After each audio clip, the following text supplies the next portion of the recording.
Good morning, students. You're welcome to online classes. I'm Raman Chaudhary from Bharat Study Circle, and I'm present here with online classes with subject Social Science. Let's start chapter 2 from history. This is chapter 2, Socialism in Europe, the Russian Revolution.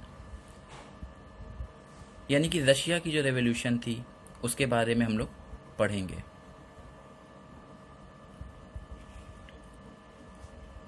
This is defined term.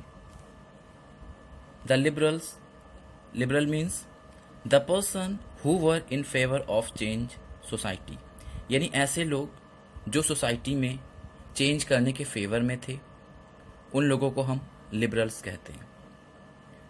Second is conservatives, the person who were opposed to great or sudden political or social change, यानी कि ऐसे लोग जो political और social change में किसी तरीके का सुधार नहीं चाहते हैं, ऐसे लोगों को हम कंजर्वेटिव्स कहते हैं। यानी कंजर्वेटिव्स ऐसे होते हैं जो किसी तरीके का पॉलिटिकल और सोशल चेंज होना नहीं चाहते, उनको कंजर्वेटिव्स कहते हैं। Suffragette, a movement to give women the right to vote, यानी सफ्रोगेट मीन्स होता है कि स्त्रियों को वोट देने का अधिकार होना, उसको सफ्रोगेट कहते हैं। Jadidist, Muslim reformers within Russian Empire, यानी रशिया में जो मुस्लिम रिफॉर्मर्स थे, मुस्लिम समाज सुधारक थे, उनको ज्यूडिस्ट के नाम से जानते हैं। Despotism, the exercise of absolute power in a cruel and oppressive way, यानी अत्याचार करके, लोगों का दमन करके अपना शासन चलाना, उसको डेपोटिज्म कहते हैं, यानी कि तानाशाही कहते हैं। Autonomy, the right to govern themselves, यानी अपने आप से अपने को चलाना, उसे ऑटोनॉमी कहते हैं। यानी अपने आप से अपनी बात रखना, अपने आप को गवर्न करना ऑटोनॉमी कहलाता है। What is Duma? A parliament of the elected representatives of the people of Russia, Russia के लोगों की इलेक्टेड रिप्रेजेंटेटिव लोगों की पार्लियामेंट को ड्यूमा कहते हैं। यानी रशिया के लोगों की इलेक्टेड जो रिप्रेजेंटेटिव्स होते थे, वो अपनी पार्लियामेंट बनाते थे, उसको ड्यूमा के नाम से जानते हैं।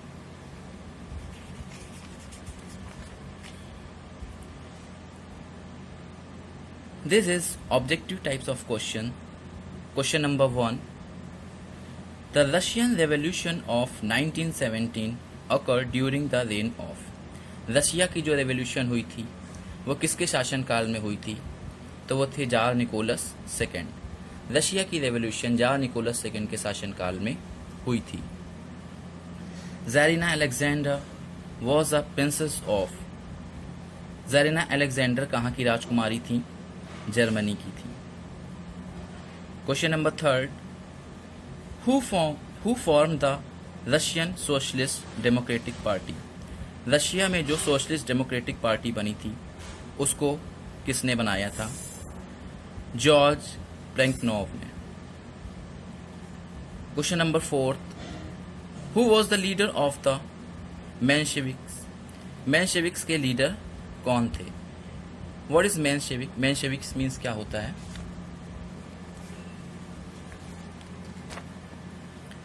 मेंशेविक मीन्स होता है रशिया में जो समाज सुधार का मूवमेंट हुआ था उसमें 3 गुटबंदियां मेन बनी थी। मेंशेविक उसमें से एक थी। तो यानी कि रशिया में जो समाज सुधार का मूवमेंट हुआ था उसमें 3 मुख्य गुटबंदियां बनी थी। उन 3 गुटबंदियों में से मेंशेविक एक थी, 2 और बाकी भी थी। तो मेंशेविक जो गुटबंदी बनी थी उसके लीडर कौन थे? Alexander Kerensky. Question number 5, who issued October manifesto, October manifesto को किसने इशू किया था? जार निकोलस सेकेंड ने। What name was secret police of Russian known, Russia में जो सीक्रेट पुलिस होती थी उसको किस नाम से जानते थे? चेका। चेका नाम से जानते थे रशिया में जो सीक्रेट पुलिस होती थी।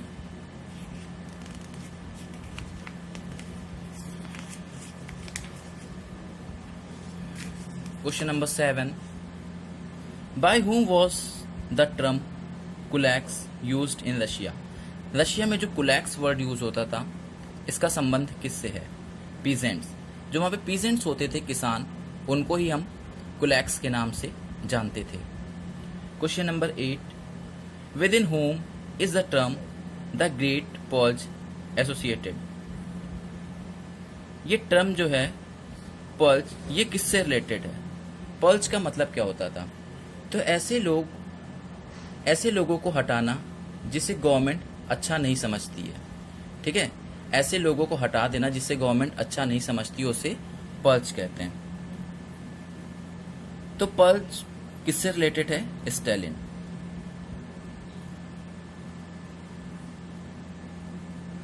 First May is observed as, first मई को किस नाम से, किस तरीके से मनाते हैं? तो ये फर्स्ट मई जो है वो वर्कर्स डे के तरीके से मनाया जाता है, या वर्कर्स डे होता है फर्स्ट मई को। Question number 10, who wrote Das Kapital? Das Kapital book को किसने लिखा था? कार्ल मार्क्स ने लिखा है। Question number 11, whose spouse was tsarina Alexander? Tsarina Alexander किसकी पत्नी थी? जार निकोलस सेकंड की।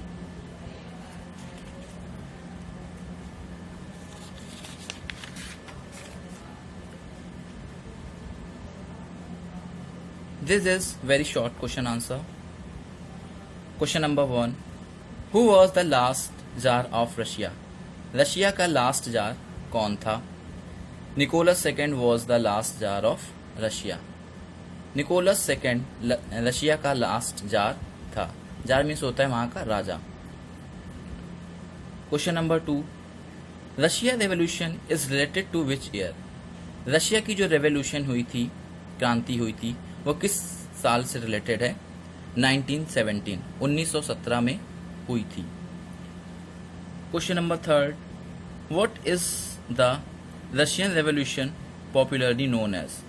रशिया की रेवोल्यूशन को और किस नाम से जाना जाता है?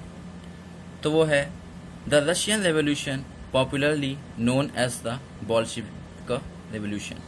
इसको बोल्शेविक रेवोल्यूशन के नाम से भी जानते हैं। Question number 4, what were the radicals? Radicals क्या थे? The radicals were the person who were in favour of complete political और social reform.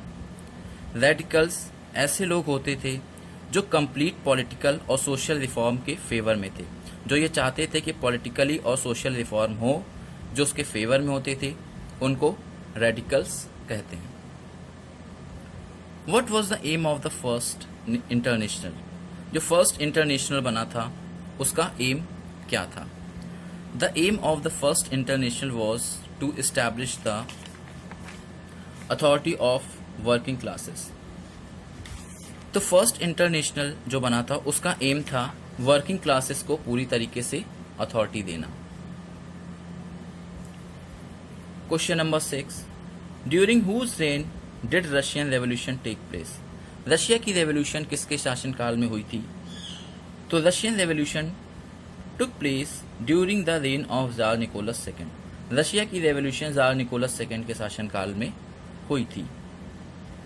Question number 7, write the name of any 2 Russian scholars. Russia के 2 कोई main scholars के नाम बताने हैं, तो वो हैं Leo Tolstoy and Maxim Gorky. Question number 8, when did the Bolshevik party came to power? Bolshevik Party जो बनी थी उसको पूरी तरीके से पावर कब मिला था? Bolshevik party came to power on 7 November 1917 को। बोल्शेविक पार्टी को पूरी तरीके से पावर 7 नवंबर 1917 को मिला था। Question number 9, who was the leader of the Bolsheviks? Bolshevik जो बना था उसके मेन लीडर कौन थे? Lenin was the leader of the Bolshevik. Lenin इस बोल्शेविक के मेन लीडर थे पार्टी के। Question number 10, what is October manifesto? October manifesto क्या है? Tsar Nicholas II issued a declaration administrative reform on October 30, 1905. It is known as October Manifesto.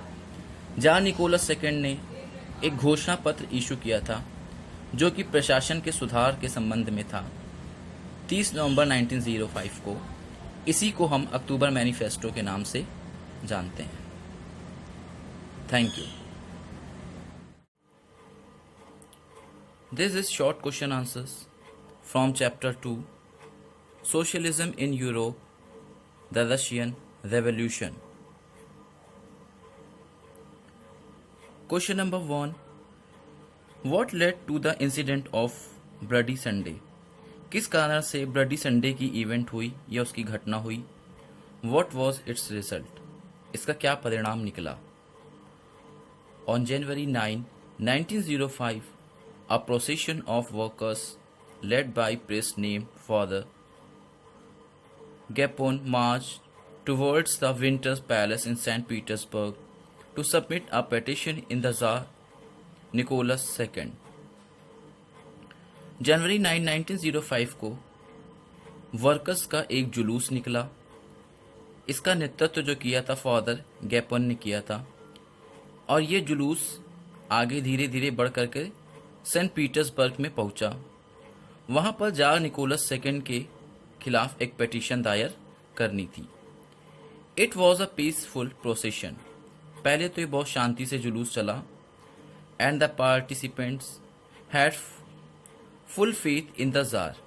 पहले तो लोगों में शांति थी और उन लोगों का पूरा जार में विश्वास भी था। But as soon as the procession near the palace, लेकिन जैसे ही ये प्रोसेशन आगे पैलेस के पास पहुंचा या महल के पास पहुंचा, the royal troops in the absence of the jar started firing at the workers. Royal troops ने जार की अनुपस्थिति में फायरिंग करना शुरू कर दिया वर्कर्स के ऊपर। Over 100 fail dead. 100 लोग जमीन पर गिर गए एंड अबाउट 300 वर इंजर्ड, और 300 से ज्यादा लोग इंजर्ड भी हुए। Since the incident took place on Sunday, ये इंसिडेंट संडे के दिन हुई थी, इसलिए इसको ब्लडी संडे के नाम से जाना जाता है। Question number 2. What were the main objects of Russian revolution? Russia की जो रेवोल्यूशन हुई थी उसके ऑब्जेक्ट्स या उद्देश्य क्या थे? Answer is it was the first successful socialist revolution that brought an end to capitalism and established real socialism in place of imaginative socialism. ये पहली सक्सेसफुल एक सामाजिक क्रांति थी जो कि पूंजीवाद को खत्म किया इसने और एक इमेजिनेटिव सोशलिज्म की जगह एक रियल सोशलिज्म की स्थापना की। यानी कि इस क्रांति ने पूंजीवाद को खत्म किया और इमेजिनेटिव जो समाजवाद था उसकी जगह पे एक सच्ची समाजवाद की स्थापना की। It uprooted the autocratic tsarism and handed over the political authority to common people. इसने जो जार का ऑटोक्रेटिक शासन था उसको जड़ से उखाड़ फेंका और सारी जो शक्तियां थीं वो पॉलिटिकल अथॉरिटी के और कॉमन पीपल के हाथों में सौंप दी। यानी जार का शासन खत्म हुआ और कॉमन लोगों के हाथ में सारी अथॉरिटीज सौंप दी गई। Question number 3. Discuss the contribution of Lenin in Russian revolution. Lenin का रशिया की रेवोल्यूशन में क्या योगदान था? Answer is the most important leader of the Russian revolution was Vladimir Lenin. Russia की क्रांति में सबसे मुख्य जो नेता रहे वो व्लादिमीर लेनिन थे। ही लेड द बोल्शेविक पार्टी। उन्होंने एक बोल्शेविक पार्टी बनाई and made it an important instrument for the bringing about revolution. और रेवोल्यूशन लाने के लिए इन्होंने इसे औजार के तौर पर यूज किया इस पार्टी को। Bolshevik chief aim was to get rid of the autocratic tsarist rule. इस पार्टी के बनाने का मुख्य उद्देश्य जो था वो जार के शासन से मुक्ति पाना था या उसके शासन से आज़ादी पाना था। This is long question answer. Question number 1 is what had been the effect of Russian revolution on the country. जो रशिया की रेवोल्यूशन हुई उसका देश पर क्या इफेक्ट पड़ा। Point 1, this revolution brought an end of the autocratic monarchy in the Russia. इस revolution से जो ऑटोक्रेटिक मोनार्की थी यानी राजतंत्र जो था, राजा का शासन था रशिया में, वो धीरे धीरे खत्म हो गया। The tsarist empire was transformed into a new state known as the union of Soviet socialist republic और द सोवियत यूनियन। जार का जो शासन था वो ख़त्म हो गया और उसकी जगह पर एक नए राज्य की स्थापना हुई जिसका नाम था the union of Soviet socialist Republic या फिर सोवियत यूनियन। इस नाम से संस्था ने काम करना शुरू किया। Second one is the most important result of the Bolshevik revolution was the establishment of socialist government in Russia. Important result इस क्रांति का ये भी निकल के आया कि रशिया में समाजवादी गवर्नमेंट की स्थापना हुई, यानी कि समाजवाद की स्थापना हुई। Third point, the government took under its control all means of the production and nationalised all small and big industries. Government में सारा प्रोडक्शन का काम अपने कंट्रोल में ले लिया और स्मॉल और बिग जो इंडस्ट्रीज थी उनको नेशनलाइज किया और नेशनल लेवल पर वो लोग काम करने लगी। Fourth point is the Bolshevik revolution was a symbol of victory of communism. Bolshevik revolution जो थी वो एक कम्युनिज्म की विजय का भी प्रतीक है। Thus the revolution of 1917 was the most important event। इस तरीके से ये क्रांति जो थी 1917 की रशिया की, ये एक बहुत बड़ी इवेंट थी या सबसे इम्पोर्टेंट इवेंट मानी जाती है। Thank you.